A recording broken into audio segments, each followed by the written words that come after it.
Shocks and Analyst Desk. It is my favorite time of the day to find out who's making a statement in the Fantasy League. And I hope you guys have H2K's Ryu on your roster, because he racked up 13 kills and a whole ton of points. Whew, that is a lot of points.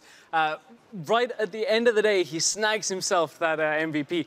I think the performance we just saw speaks for itself for Ryu. Great performance on Jace this week. Definitely the case. Coming into it, we actually thought it was going to be Pepinero, but as we said, it was Ryu that snuck it. So points are fine and all, but in the big leagues, it's play that matters. And we've chosen 5 OP pros that we wanted to highlight as this week's. Let's kick it off with the man who almost won Fantasy. It is Pepinero. He dealt 51% of his team's damage over the 2 games as Ezreal, and that Runeglaive worked out. Yeah, it worked out really well for the Giants. And they were the only team to run it this week. That was one of the biggest surprises for us, expecting after all of the buzz on social media and solo queue, Pepinero the only one gutsy enough, perhaps you would say. Long time scaling on the game and on that Ezreal. Whopper, that hurts. Next up, the man who did just pick up a win playing a lot of Jinx, it's Hyanin. 13, 5, and 12, playing Jinx, and strong words from Crepo saying he feels he's probably the only AD carry that's making Jinx work with the help of the team. Well, it's basically the truth, pretty much. When you look at H2K's play, the ability for them to shred through the Baron, shred through turrets in the game that we just saw.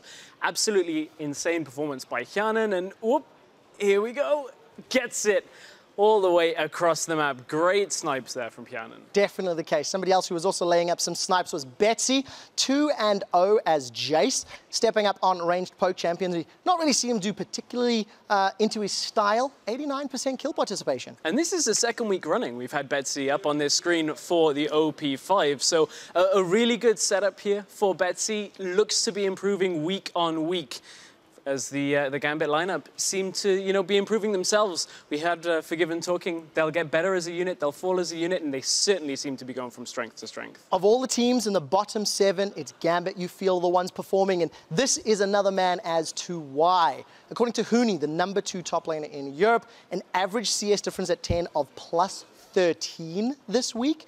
EpicSkillshot is truly one of the top lane carries. Truly, and one of the, I would say, best split-pushing top laners as well. Hooney had a lot of praise for EpicSkillshot, and there's a lot to be said about that CS difference. He'll take it whether it's in a 1v1 in lane, whether he's split-pushing, or in some tricky situations as 1v2 as Certainly the case. He gets the help of Diamond procs in certain situations, helps him get rolling when he plays Fizz, but well played. Now, the next man who did go 1-1 this week, he had an unbreakable shield most of the time, was, of course, Hylissang. He played Braum, broke him out to try and counter the Jace poke. 689 damage taken per minute. That is the highest of all supports. That's a pretty beefy dude. I wish we had a counter for just how many shock blasts he intercepted, because I guess with Independence Day tomorrow, he had to, partake in the great American tradition of baseball, standing out over in the field, just catching Xpeke his attempts at home runs. Yeah, gonna have to call in Will Smith and see if he can stop the alien invasion. Now, across the entire week, there is one player that stood out even more than the 5 we've just listed, dealing the most damage per minute of all AD carries. It is, of course, Fnatic's Reckless. He is our Week 6 MVP, and is there a better Kalista? Right now in Europe, I would say no. Honestly, I have to say that Fnatic yesterday, their win was so much to do with Reckless digging deep, and just, I honestly think it's maybe the first time this split we've seen Reckless playing to how much hype Reckless had coming into this. Really impressive performance when you look at it. 15, 4, and 12, 6.75 KDA in Week 6. Absolutely great performance from Reckless. When he needs to carry, he can. And that's something that Fnatic needed. Anyways, Week 6 MVP, that's it wrapped up. We're going to head back over to our analysts, as well as Shocks, to wrap up the day. Hey, I can do a little bit of analyzing sometimes. For instance, best Kalista, but it's banned all the time, so maybe there's some there hiding in the bushes that might be better. But Reckless completely deserved, and a lot of times people, when he was coming back in Fnatic, said, how aggressive will he be in some games? Yesterday, he just carried it. To be fair, if your coach gets his hands on Kalista 2 times in a row, he deserves the MVP for the week, in my opinion. That's true. It's the thing when you play against Fnatic, though. I mean, yeah, Kalista is one ban you need to consider. There's like 10, 12 other picks as well. For Hooney? for Huni alone. So, I mean, yeah, you might have to ban away the Kalista, but then we just talk about how Huni gets MVP on Echo or something, and it's the same deal. Yeah, definitely also nice hearing from there after that win. Well, while the European LCS is going on cooldown for now, we'll be back next Thursday at 6 p.m. Central European Time, 9 a.m. Pacific, as the Copenhagen Wolves line up against the Unicorns of Love. We there have also Rocket versus Elements and Origin versus Giant. And of course, on Friday, we'll have our game of the week between Fnatic and Origin in a preview of what could be our marquee matchup and maybe in playoffs as well. We have Fnatic H2K on Thursday as well to warm us up for all of that. So things are really, well, getting into a prime position for the biggest matchups here. I think next week we'll completely confirm whether Fnatic is going 18-0 to split or not. Yeah. And also if Origin and H2K learned anything from the last time they played, because a lot of action in the early game, but it felt like Fnatic were in control both games.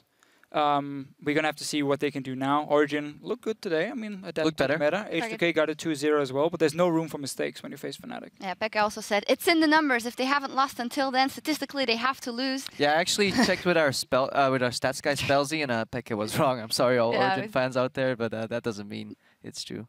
Maybe it will work out that way. We will see. Well, until then, you'll have to get your LCS fix over in North America as the NALCS picks up with a clash between Team Impulse and Enemy Esports. The full TDK roster will face Team Solo Mid, and Cloud9 will take a game off Team Liquid. Super interesting matchup anyway, but now especially with the change coming in. Such a big change. Media's, of course, not playing. High's coming in out of retirement. Former mid laner. He's a former jungler, but I think we have to go like 2 or 3 years back for that. And I really want to see what they can do.